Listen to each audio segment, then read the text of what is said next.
नमस्कार, मी प्रशांत सोनार. डॉक्टर डेच्या निमित्तानं आज आपण चर्चा करणार आहोत महिलांच्या आरोग्याचं सक्षमीकरण या विषयावर. सर्वप्रथम सर्व डॉक्टरांना डॉक्टर्स डेच्या निमित्तानं कृतज्ञतापूर्ण नमस्कार. 1 जुलै हा डॉक्टर्स डे म्हणून साजरा केला जातो. तो भारतात गेल्या 1991 पासून आपण हा साजरा करतो आणि आरोग्य क्षेत्रातील डॉक्टर बिधानचंद्र रॉय यांच्या योगदानाला आदरांजली वाहण्यासाठी त्यांच्या सन्मानार्थ हा 1 जुलै 1991 पासून राष्ट्रीय डॉक्टर्स दिन साजरा केला जातो. डॉक्टर रॉय हे प्रसिद्ध डॉक्टर आहेत. त्याचबरोबर शिक्षणतज्ञ, स्वातंत्र्य सेनानी, सामाजिक कार्यकर्ते आणि राजकारणी देखील ते होते. समाजातील डॉक्टरांच्या भूमिकेचं महत्त्व ओळखण्यासाठी आणि त्यांचं कौतुक करण्यासाठी भारतात हा दिन साजरा केला जातो. आज या संदर्भातच अजून एक वेगळं सांगायचं झालं तर विशेषतः आपण सगळ्यांनी कोरोना काळ देखील बघितलेला आहे. कोरोना काळानंतर डॉक्टरांचं महत्त्व किती आहे किंवा आरोग्य सेवेमध्ये जे जे काम करतात त्यांचं महत्त्व किती आहे हे वेगळं सांगायची काही गरज उरलेली नाही.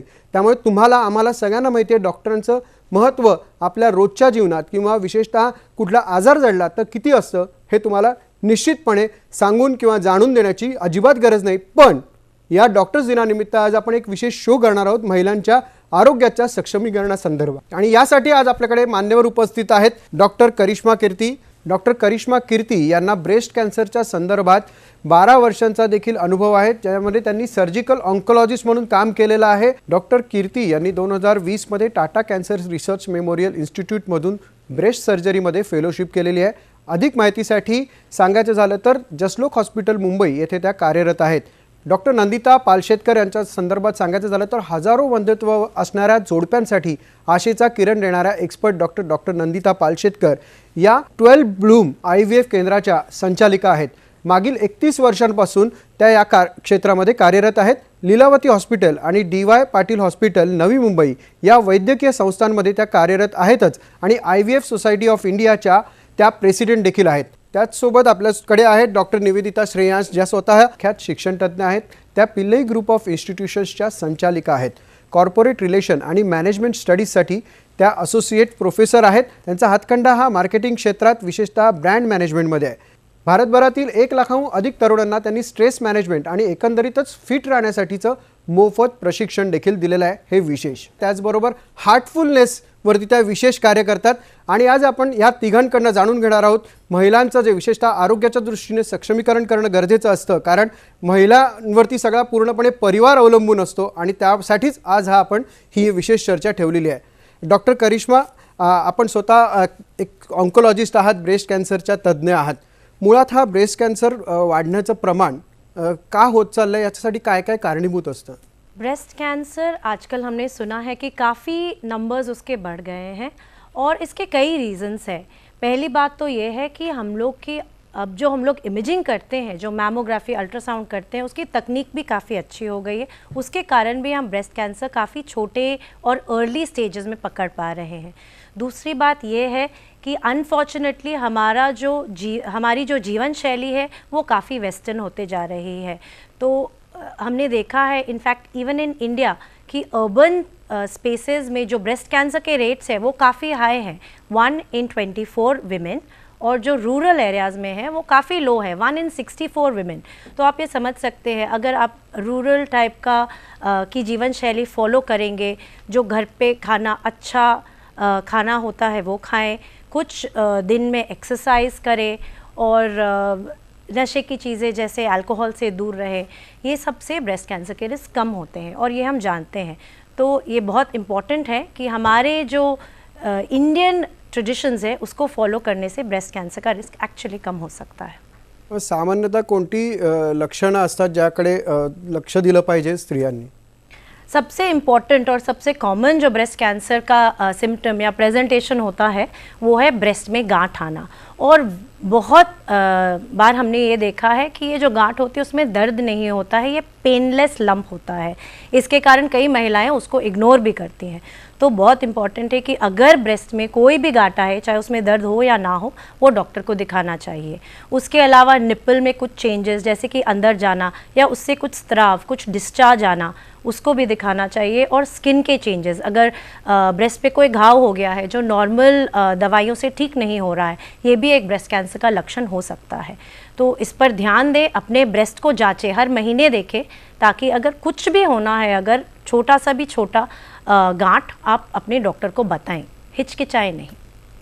डॉक्टर निवेदिता, आपल्यासोबत ज्या 2 डॉक्टर आहेत त्या शरीरातल्या ज्या काही व्याधी असतात त्यावर उपचार करतात, तुम्ही मनातल्या देखील व्याधींवरती उपचार करायला मदत करतात। एक प्रकारे शरीराच्या व्याधी कमी करण्यावरती तुम्ही भर देतात, तर हे हार्टफुलनेस हा काय प्रकार आहे आणि त्याचा सराव कशा पद्धतीने करतात? आमच्यासारख्या सामान्य प्रेक्षकांना हे कळत नाही, कसं सांगा? And I wish everybody a very happy Doctors' Day to both the beautiful doctors sitting next to me and all watching us. Well, about तुम्ही जसं म्हणाला हे medical doctors आहे. I am a PhD in brand management. I am from the field of education, but I work in the field of wellness and stress management. And I am a volunteer and a trainer for heartfulness meditation. आणि Heartfulness meditation is a meditation which is heart based meditation. आता तुम्ही जसं म्हणालात की दोघे doctors आहेत जे मेडिसिन्सवरती काम करतात.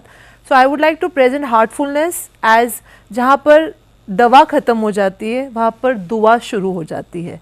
तो हमारा बस हार्टफुलनेस का यही काम है कि हम दुआ से लोगों को हील करने की कोशिश करते. तो दुआ कैसे? ध्यान करके. तो ध्यान कैसे? It's a heart based meditation जो हमारे जो गुरु है श्री कमलेश पटेल उनके गाइडेंस के अंडर हम लोग ये मेडिटेशन लोगों को ट्रेन करते all over world totally free of cost. And what are the benefits of heartfulness meditation? As it is a heart based meditation, there are scientific research which have been done की ये meditation केल्यानंतर की लोकांमध्ये काय काय changes दिसून आलेत. Like for example a patient who is going through a cardiovascular disease cardiac arrest, जेव्हा तो मेडिटेशनमध्ये प्रॅक्टिस त्यांनी सुरू केली तर त्याच्यामध्ये बरेचसे बदलाव त्यांना दिसून आले डॉक्टर्सना आणि रिसर्च केला आहे. फॉर एक्झाम्पल त्याचं blood pressure started minimizing, started becoming normal, his heart rate started coming to normal, his stress levels came down and त्यांचं हायपरटेन्शन पण कमी झालं. So basically you can say that nowadays government of India and in fact all over world the medical health council are recommending that alternative medicine, that is the integrative complementary medicine ज्याला आम्ही म्हणतो त्याच्या under Heartfulness येतं, ज्याच्यामध्ये लोकांना recommend करतात योगा करा, regularly meditation करा, ध्यान करा, म्युझिक ऐका किंवा walking, jogging, physical exercise. This are all complementary integrative medicines. So heartfulness comes under that, and we have seen tremendous good development in patients suffering from various diseases, and there are scientific papers also published through this. So that is what साधारण कुठल्या पद्धतीचे scientific papers यावरती? Actually American cardiology असोसिएशननी पण एक paper publish केला आहे ज्याच्यात पेशंट्समध्ये changes बघून आलेत आणि एक रिसर्च केलेला US-मध्ये. In fact it was done by a heartfulness institute team only, जिकडे देर वर 2 groups of doctors who one group of doctor went through heartfulness meditation and they were observed for almost 3 to 4 months, and there was another group of doctors who did not go through heartfulness meditation and they were observed for 3 to 4 months. जेव्हा हे research केलं आणि जे finding झालं तेव्हा आम्हाला 4 महिन्यामध्ये हे कळलं की ज्या डॉक्टर्सनी हार्टफुलनेस मेडिटेशन केलं त्यांचे स्ट्रेस लेवल्स खूपच कमी आले, ते खूप एन्झायटी लेवल्स कमी आले, त्यांचे डिप्रेशन लेवल्स कमी आले, त्यांच्यात कामात जो तणाव होता तो कमी आला, त्यांच्यात एन्झायटी कमी दिसतो. पण ॲट द सेम टाईम ज्यांनी हार्टफुलनेस मेडिटेशन नाही केलं त्यांच्यात काही खास बदलाव दिसून आला नाही. ते स्ट्रेसमध्येच होते, ते एन्झायटीमध्ये होते, त्यांना खूप मल्टीटास्किंग करायला त्रास होत होता. तर हे सगळे रिसर्च पेपर्स आम्ही Heartfulness institute has published in US, आणि American cardiology association has also supported it, and we are finding a very good result. So I think India मध्ये पण ते आता इव्हॉल्व होत आहे, that is integrative alternative medicine. So I think this is the beginning of it, and everybody should embrace this sort of change which is needed and which is ignored. That is what I want to say. निश्चितच, म्हणजे मुळात मन चांगलं राहिलं तर शरीर देखील चांगलं राहतं असं म्हणायला हरकत नाही. आपल्यासोबत डॉक्टर नंदिता पालशेतकर देखील आहेत. म्हणजे तुम्ही मगाशी मी तुम्हाला माहिती देताना सांगितलेलं आहे त्याचप्रमाणे हजारो वंधत्व असलेल्या जोडप्यांना खरं तर लाईफस्टाईलमुळे हे वंधत्व कधी कधी येतं, कधी शरीराच्या गोष्टींमुळे येतं, पण त्यांना आशेचा किरण देणाऱ्या डॉक्टर आपल्यासोबत आहे. डॉक्टर, ही काय प्रक्रिया, म्हणजे मुळात IVF जे नव्यानं प्रेक्षक बघतायत किंवा नव्यानं जोडपे बघतायत, मुळात IVF बद्दल काय सांगा? IVF म्हणजे तुमचं बाळ आम्ही शरीराच्या बाहेर तयार करतो, लॅबॉरेटरीमध्ये तयार करतो. म्हणजे जी स्त्री असते तिची स्त्रीबीजं आम्ही शरीरातून बाहेर काढतो, पुरुष असतो त्याची शुक्राणू त्याला द्यायला सांगतो आणि ते स्त्रीबीज आणि शुक्राणू त्याचं मिलन आम्ही IVF लॅबॉरेटरीत करतो. माझी IVF लॅबॉरेटरी म्हणजे एक स्पेसशिप आहे बरं का, इतकी हाय फाय अँड टेक्नॉलॉजी मस्त की मुलींच्या अंडांवर आम्ही तुम्ही आता ChatGPT वापरता ना, आमच्याकडे आर्टिफिशियल इंटेलिजन्स आमच्या लॅबमध्ये 5 वर्षापासून, आणि त्यावर टेक्नॉलॉजीचा वापर हा मेडिकल क्षेत्रात पहिल्यांदा झाला, फक्त तो बाहेर जास्त येत. ॲब्सोल्युटली. त्यामुळे आम्ही त्या स्त्रीबीजांना AI सब्जेक्ट करून मला ॲक्च्युली कळतं की ती क्वालिटी कशी आहे, काय आहे, त्याचे सक्सेस रेट कसा येऊ शकतो. आणि शुक्राणूसाठी पण आता नवीन कम्प्युटराइज टेस्ट आलेले आहेत, आणि जी टेक्नॉलॉजी आम्ही वापरतो ICSI, IMSI, मायक्रोफ्लुइडिक्स वगैरे ह्या वेगवेगळ्या टेक्नॉलॉजीज आहेत, त्यांनी सक्सेस रेट आता जो मी सुरुवात केली 30 वर्षापूर्वी तेव्हा 15% होता, आता 50% येऊन पोचला आहे. आणि हे सगळं ॲडव्हान्सेस टेक्नॉलॉजीमुळे मध्ये झाल्यामुळे आलेली आहेत. आणि बेस्ट पार्ट आहे की आपला देश त्या अमेरिका, ऑस्ट्रेलिया किंवा कुठल्याही देशाच्या बरोबरीने काम करतो. इस्रायल, बेल्जियम हे टॉप देश आहेत ज्यांची सक्सेस रेट चांगले आहेत. आणि इनफॅक्ट 20 टॉप सेंटर्स अमेरिकेचे बघितले, आणि त्यांचं आर्टिकल आलेलं आमचं संशोधनात की काय ते करतात, आणि ते वाचल्यावर बरं वाटतं की आम्ही भारतात पण तेच करतो. त्यामुळे ही टेक्नॉलॉजी खरंच पुढे गेलेली आहे, आणि बऱ्याचशा कपल्सना it's a ray of hope. नक्कीच रे ऑफ होप आहे. पण मुळात एग फ्रीजिंग ही एक त्यातली मेन कन्सेप्ट असते किंवा मेन प्रक्रिया असते, तर ती कशा पद्धतीची असते? विमेन एम्पॉवरमेंट म्हणजे आजचा दिवस डॉक्टर्स डे आहे, आणि if we doctors can empower women, त्यांना आम्ही शक्तिमान बनवू शकतो. I think that is amazing. ही एक टेक्नॉलॉजी आहे. तुम्हाला माहिती आहे स्त्रिया अगर लवकर नाही लग्न केलं, लवकर मूल नाही केलं, तर त्यांच्या ओव्हरीज एक्झॉस्ट होतात. तर ह्या टेक्नॉलॉजीनी आम्ही काय करतो की त्या मुलीची स्त्रीबीजं काढतो आणि ती बँकेत फ्रीज करून ठेवतो. ही एक इन्शुरन्स पॉलिसीसारखं आहे. म्हणजे जर त्या मुलीला नवरा नसेल सापडला अजून किंवा करिअर करत असेल किंवा एज्युकेशनसाठी कुठे गेलेली आहे आणि तिचं 35-37 पर्यंत एज्युकेशन पण आटपणार नसेल, तर अशा मुलींना ही प्रक्रिया फार उपयोगी पडते. मग करिश्माच्या काही पेशंट्स असतात ज्यांना कॅन्सर होतो 35ला, तर ते जी औषधं वापरतात त्यांनी ओव्हरी डॅमेज होऊ शकते. मग त्या मुलीसुद्धा एग फ्रीजिंग आधी करू शकतात. एन्डोमेट्रिओसिससारखे आजार किंवा SLE सारखे आजार असतात, त्यामध्ये देखील ओव्हरी डॅमेज होऊ शकते. आणि आजकाल मला आढळून आलं आहे, माझ्या OPDमध्ये मी बसलेली असली ना, परवाच एक मुलगी आलेली, 28 वर्षाची मुलगी होती, पण तिची जी ओव्हरी होती ती 40 वर्षाच्या बाईसारखी होती. आणि हे आम्हाला बऱ्याच दिवसापासून जाणवतंय. प्रॉबेबली एन्व्हायरमेंट, पोल्युशन, स्ट्रेस, जसं निवेदिता बोलली की स्ट्रेसमध्ये आम्ही मदत करतो. आय थिंक ह्या सगळ्या प्रॉब्लेम्समुळे मुलींचं आम्हाला हे आढळून येते. तर अशा मुलींनी स्वतःची स्त्रीबीजं लवकर फ्रीज करून ठेवलेली बरी. कारण एखाद्या 35पर्यंत तिला स्त्रीबीजे एकदम एक्झॉस्ट होतील आणि मग एक डोनर वापरावा लागतो when you want to have a child. त्यामुळे अशा सगळ्या ह्या नवीन इंडिकेशन झाल्यामुळे एग फ्रीजिंग ही टेक्नॉलॉजी फार सिम्पल आहे. आम्ही काय करतो, इंजेक्शन्स देतो 10 दिवस, 3 किंवा 4 सोनोग्राफीज करतो, आणि मग तिला बेशुद्ध करून एक सुई घालून ती अंडी सगळी शोषून घेतो. 10 ते 15 मिनटाचं काम आहे, आणि त्याच दिवशी ती मुलगी घरी पण परत जाते हॉस्पिटलमधनं. मी आता म्हणते IVF पेशंट फ्रेंडली झालेलं आहे, तसं एग फ्रीजिंग पण पेशंट फ्रेंडली झालेलं आहे. डॉक्टर करिश्मा, मला परत तुमच्याकडनं जाणून घ्यायचं आहे की ब्रेस्ट कॅन्सर संदर्भात मुळात कोणते उपचार आहेत आणि कशा पद्धतीने तपासणी केली जाते? ब्रेस्ट कैंसर को पहले डायग्नोज करना तो बहुत ज़रूरी है. जब हम ब्रेस्ट कैंसर डायग्नोज करते हैं तो we talk about triple assessment, जिसमें मैमोग्राफी होती है, बायोप्सी होती है एंड क्लिनिकल ब्रेस्ट एग्जामिनेशन होता है. इसका एक्यूरेसी रेट ऑलमोस्ट 100% है for diagnosing a breast cancer. जब हम उसके ट्रीटमेंट की बात करते हैं तो इट्स वेरी इंपॉर्टेंट कि लोग समझे कि ब्रेस्ट कैंसर का ट्रीटमेंट एक डॉक्टर नहीं कर सकता है। ब्रेस्ट कैंसर ट्रीटमेंट के लिए एक टीम लगती है जिसको हम लोग मल्टी डिसिप्लिनरी टीम बोलते हैं। उसमें कीमोथेरेपी के डॉक्टर होते हैं जिसको मेडिकल ऑन्कोलॉजिस्ट बोलते हैं, सर्जन्स होते हैं, रेडिएशन ऑन्कोलॉजिस्ट होते हैं, पैथोलॉजिस्ट होते हैं, और ये सब का टीम होता है। हम लोग हर केस को जब वो डायग्नोज होता है अपनी टीम से डिस्कस करते हैं कि ये स्पेसिफिक पेशेंट के लिए बेस्ट पर्सनलाइज्ड ट्रीटमेंट क्या है, और उसके बाद सबके कंसेंसस के साथ हम लोग ट्रीटमेंट शुरू करते हैं। जब ये पेशेंट का कीमो ख़त्म होता है या जब उसकी सर्जरी होती है, then we have one more meeting to discuss कि अब नेक्स्ट क्या करना है। और जब डॉक्टर्स ये डिसीजन लेते हैं उसके बाद हम लोग पेशेंट से भी डिस्कस करते हैं, बिकॉज आज के ज़माने में बहुत इंपॉर्टेंट है कि हमारे ट्रीटमेंट गोल्स और पेशेंट के ट्रीटमेंट गोल्स दोनों मैच होने चाहिए। पहले होता था once upon a time the doctors बोलते थे ये कर लो, अब वो नहीं है। अब हम लोग पेशेंट्स को ऑप्शंस देते हैं।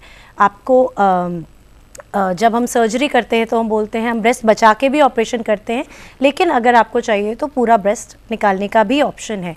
So these options are given to the patient even when it comes to chemotherapy. आजकल नया हमारे क्षेत्र में actually immunotherapy and targeted therapy बहुत सारे आ गए हैं। और पहले जो जिस टाइप के कैंसर्स जिनको हम लोग ट्रिपल नेगेटिव कैंसर्स या HER2 पॉजिटिव कैंसर्स बोलते थे, जिसके लिए उतना ट्रीटमेंट नहीं था, उसके लिए आजकल बहुत सारा ट्रीटमेंट आ गया है, जिसके कारण काफ़ी पेशेंट्स को हम लोग कीमोथेरेपी पहले दे करके उनका ब्रेस्ट बचाकर उनका ऑपरेशन कर सकते हैं।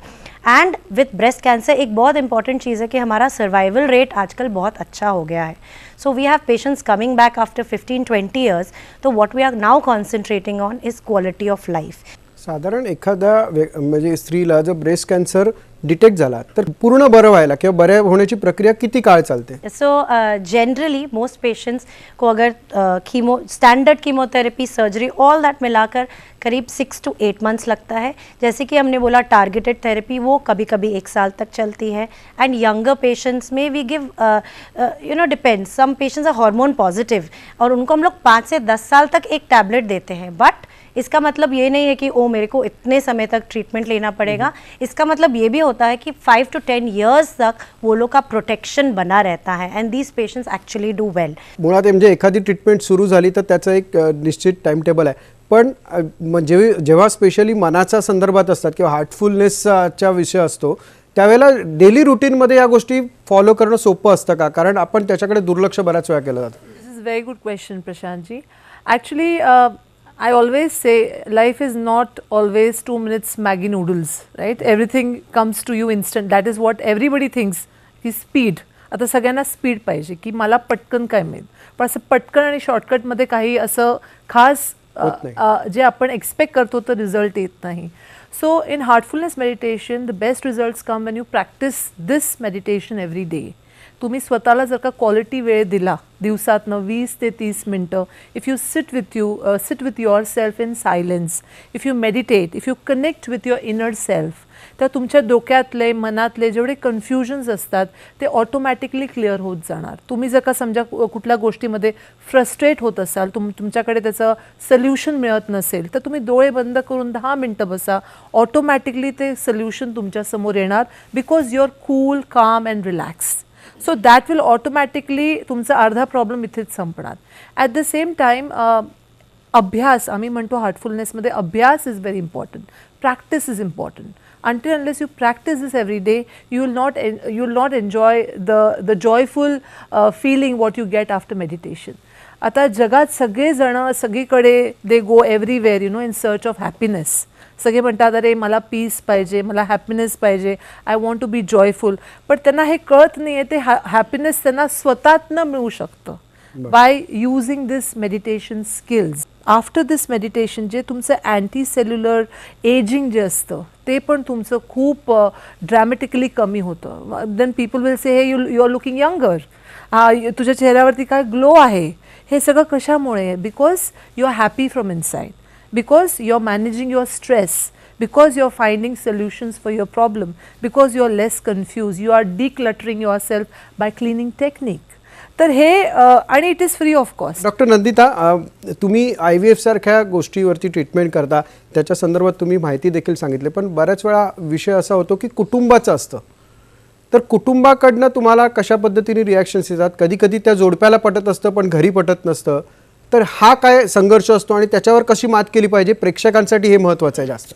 30 वर्षापूर्वी जर बघितलं तर सासवा सुनेंना घेऊन येत होते किंवा आई सुनेला मुलीला घेऊन येत होती. नवरा कुठेही दिसायचा नाही. ॲब्सोल्युटली. म्हणजे पुरुष असे विचार करायचे की मला काय होणार नाही, माझ्यामुळे हे नाही आहे. आणि खरं गोष्ट पाहिली तर 50% इन्फर्टिलिटी पुरुषाच्या बंधत्वामुळे आहे. तर तो एक बदल झाला आहे. कारण हल्ली जे येतात, बऱ्याच वेळा पुरुष एकटे येतात माझ्याकडे, कारण मुलगी नोकरी सोडू नाही शकत, तो घरनं काम करत असतो. तर हे डायनॅमिक जे बदललं आहे, इट इज अमेझिंग. कारण they come as a unit, they come together. Of course काही बायका येतात ज्या अजिबात सांगतच नाहीत, घरी कळवत नाही ना, आमच्या घरी माहीत नाही आम्ही IVF करतोय, कारण त्यांना वाटेल की आमच्यात काहीतरी कमी आहे. मला वाईट वाटतं ते, कारण दे आर मिसिंग आउट. मग त्यांची माहिती कोणाकडनं, ज्या मैत्रिणी करतात. आता मैत्रिणी पण काय निगेटिव्ह झाल्याशिवाय कोणी बोलत पण नाही. काय पॉझिटिव्ह झालं तर थोडी येऊन सांगणार की माझं बाळ IVFचं आहे आणि एवढं सुंदर झालं. त्यामुळे हे वेगवेगळे प्रकारची लोक असतात, सगळेच तसे नसतात. काही मुली आपल्या मैत्रिणींना मदत करतात की नाही बाबा मला फायदा झाला आहे आणि मी असं असं केलं तर तू पण जा. एक मला आढळून आलं की मी जेव्हा एक बाळ देते एका जोडप्याला, तेव्हा मी फॅमिली क्रिएट करते. आजी आजोबा, मामा मामी, काका काकी, फुल फॅमिली क्रिएट होते. खरं तर तुमच्या तिघांकडेही खूप वेगवेगळे विषय आहेत आणि तिन्ही याच्यावरती खूप मोठं पद्धतीने आपण चर्चासत्र अजून देखील करू शकतो, पण वेळेचं बंधन देखील आहे. आणि मुळात ही फक्त ह्या संदर्भात आपण एक वाचा फोडण्याचा हा प्रयत्न केला. म्हणजे ब्रेस्ट कॅन्सरच्या संदर्भात आपण डॉक्टर करिश्मा यांचं मार्गदर्शन घेण्याचा प्रयत्न केलेला आहे. हार्टफुलनेस संदर्भात निवेदिताजींचं मार्गदर्शन घेतलेलं आहे, ते त्यांच्या चेहऱ्यावरच दिसतं की ते किती हार्टफुलनेस आहेत. किंवा डॉक्टर नंदिता यांनी जसं आपल्याला मार्गदर्शन केलं, विशेषतः शेवटच्या IVFच्या संदर्भात जो फॅमिलीचा प्रश्न होता. एका स्त्रीमुळे जर कुटुंब समृद्ध होत असेल तर त्या कुटुंबाची देखील जबाबदारी असते की त्या स्त्रीला समृद्ध करणं विशेषतः. आणि हाच आपल्या कार्यक्रमाचा उद्देश आहे डॉक्टर्स डेच्या निमित्ताने. आणि तुम्ही इथे आलात त्याबद्दल आपले आभार. आणि विशेषतः डॉक्टर्स डेबद्दल तुम्हाला पुन्हा एकदा कृतज्ञतापूर्ण नमस्कार. नमस्कार. थँक्यू. नमस्कार.